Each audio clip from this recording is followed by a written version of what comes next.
As far as game releases go, it's already been an absolutely stellar year for PlayStation 4 owners across a wide variety of different genres, but one standout genre has been RPGs. We've gotten so many great role-playing games in 2018 thus far, and that's what we're gonna go over in this video. 10 awesome PlayStation 4 RPGs of 2018 that you can already play, and this is updated for August 4th, so if you're watching this video at a later date, and another RPG such as Divinity Original Sin 2 or Fallout 76, and that's been released and you're wondering why that's not on the list, well, there you go. Without further ado, let's get right into 10 awesome PlayStation 4 RPGs of 2018 so far. First up, let's start off with an RPG that really kicked off the year in a big way, and that is Monster Hunter World. Monster Hunter has been one of the most storied game franchises going back over a decade, but it never really got mainstream attention, that is until the release of Monster Hunter World. Monster Hunter was always relegated to various Nintendo platforms and the PlayStation Portable, but now with MH World, the series made the transition over to the most popular console today, and it showed. The game achieved massive critical and commercial success, and the game itself is very good. While retaining that depth that Monster Hunter players know, it's also a great entry point. And in terms of content per dollar, it doesn't get much better than Monster Hunter World.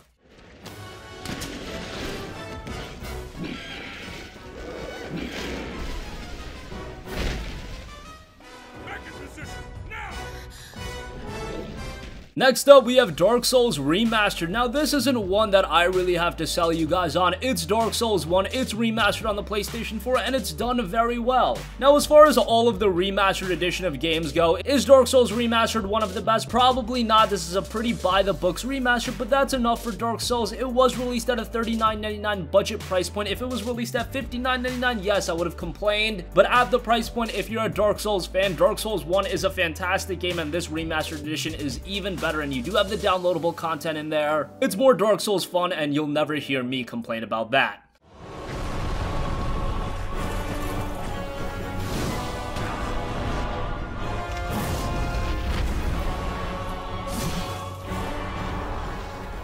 Next up, for all of you that love JRPGs, Ninokuni 2 Revenant Kingdom has been one of the standouts of all of this generation, the follow-up to Level 5's Ninokuni Wrath of the White Witch. Honestly speaking, while I started off talking very positively about Ninokuni 2, I wouldn't say that this game is quite as good as Wrath of the White Witch. Keep in mind that Wrath of the White Witch is arguably among some of the best JRPGs of all time. It is that good of a game, and Ninokuni 2 is still a very good game. It's got that great art style, it's got a great story. Some of the side content was a little meh, but overall, I would say that this is a very good JRPG, and again, while not one of the best of all time like Wrath of the White Witch, as far as the best of this generation, it definitely ranks up there. For a new generation.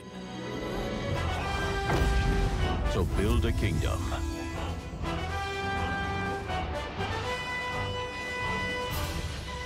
And unite these lands. Next up, we have Moonlighter. Moonlighter is a very unique RPG that many had very high expectations for, and maybe some people were disappointed. I still very much appreciated the innovation that Moonlighter brought to the table. What is the game itself? Well, it's kind of a two-pronged game. It has you manage a shop during the day and go exploring at night. Shopkeeping involves managing goods and receiving money, which the player can invest to upgrade the town and add services. And at night, the game becomes a dungeon exploring RPG, which is a pretty cool mix. Now, right away when looking at Moonlighter, this is a graphically pleasing game. The only issue is there's not a ton of depth to the gameplay. Even though it has that two-pronged gameplay style, there's not a ton of depth on either side. Still, I would say that it's a very good game, and maybe after a couple updates or another entry, say a Moonlighter 2, this could be a very remarkable game or series. Keep on dreaming. Facing new challenges. Next up, we have another remaster, and that is Dragon's Crown Pro. This is a game done by Vanillaware, the guys that also brought you Odin Sphere and Muramasa the Demon's Blade. Odin Sphere has already been remastered on the PlayStation 4, Muramasa has not, and then their third game, Dragon's Crown, is of course on the PlayStation 4 now. Now, Dragon's Crown is a fantastic game. If you're familiar with Vanillaware's game, it falls in the same line, that it's a 2D action RPG with an awesome art style and a pretty good story on top of that. Now, the only issue with this game, in my opinion, was the price. It was released at $49.99, which is a little bit high of a price point for a remaster like this. Now you can find it on sale for around $34.99. Hell, as of recording this video, right now it's available on the PlayStation Store for $34.99. That's probably the price I would have liked to see this game be released at, but still, what you're getting is a very good 2D action RPG with a wide array of different characters and different playstyles. The game also has cooperative multiplayer, and it's cross-play with the PlayStation 3 and PlayStation Vita versions of the game. That was a great addition that I'm sure not too many people will take advantage of, but hey, throwing it in there was very, very nice. Again, now you can get it for around $35, and I would say for that price, it is a great pickup.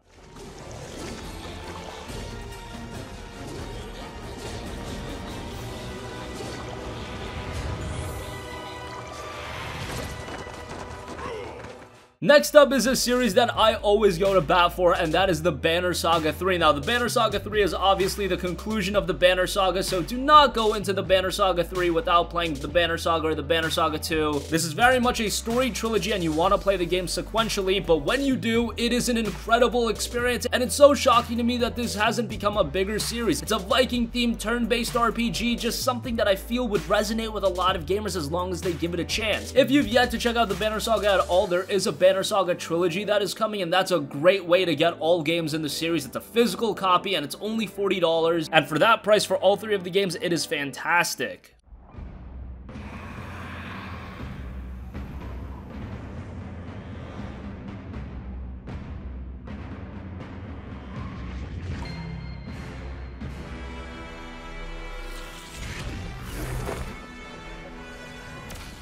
Next up, we have a game that has gone really under the radar, and it's Wizard of Legend. This was released a few months ago, and it got a little bit of fanfare when it was released, but at this point, I don't see anyone talk about it. And what it is a fast-paced 2D dungeon crawler where you assume the role of a powerful wizard on his quest for fame and glory. Yes, it's not a game that takes itself all too seriously, but it's a very satisfying, smaller experience nonetheless. If you like your games to be a little bit more charming, Wizards of Legend is gonna have you covered. It's got an awesome pixel art style, and that pixel art style is starting to resonate with more and more gamers these days, so I feel like it'll be up a lot of gamers' alleys, and it's only $15.99. That was a very good price for the game, and any fans of roguelike, I would highly recommend you to check it out.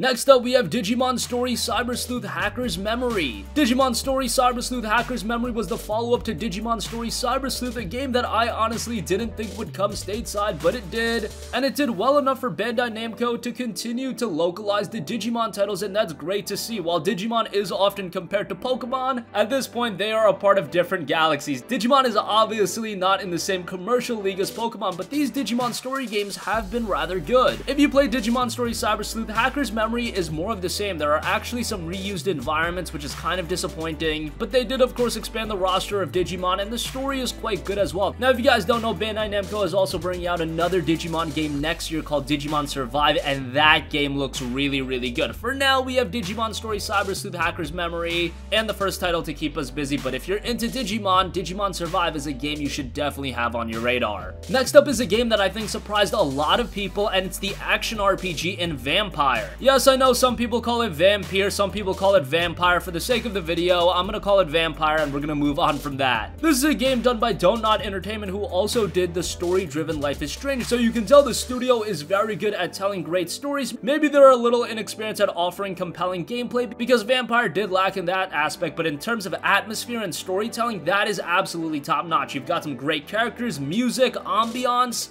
Vampyr really nails that, and the Spanish flu era London is a great setting not explored by a ton of games. There's actually an update being released to Vampyr very soon that is going to add a hard difficulty that's going to make the combat even more difficult. I would not recommend you to play through it that way. However, they are also adding a story mode that's going to make the combat easier, so if you just want to experience the excellent story this game has to offer, that is going to make this game a lot more enjoyable. And I already thoroughly enjoyed the game, but that story mode I feel like is the optimal way to play the game, because again, the gameplay is lacking a little bit.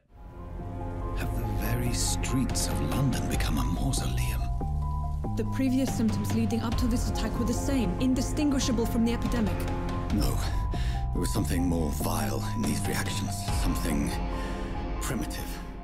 And lastly, Final Fantasy 15 Royal Edition. Now, I know Final Fantasy 15 was released all the way back in 2016. Why am I mentioning Final Fantasy 15 Royal Edition? And that's because this is the premiere version of this game, at least for now. I know there's more DLC coming out, but this is really the version of Final Fantasy 15 we should have gotten from the get-go. We should have gotten Final Fantasy 15 Royal Edition, and then they should have done one season pass. Doing 2 season passes is a bit excessive, especially because the first season pass included a lot of content that should have been in the game. Those episodes really enhance the character development of the characters outside of Noctis, and it's going to enhance your overall experience of the game. On top of that, you've got the Royal Edition upgrade, and that's a content-filled upgrade as well. Again, this is the optimal Final Fantasy 15 experience right now. It's the version of the game that should have been released at launch, and it's very cheap. You can readily find it available for $29.99, and considering the expansive experience you're getting for that, I didn't even mention the very good Final Fantasy 15 multiplayer component in Comrades. That's actually a legitimate and considerable multiplayer experience, and that's something I wouldn't have expected to come post-launch. You get all of that in one package, and it's a great value. Yes, there's another season pass on the way. If you've waited this long, maybe the best idea is to just wait for the Final Fantasy Super Duper Ultimate Royal Edition, and that'll have all of the content. But if you want to jump into FF15, I have to say the Royal Edition is a great value.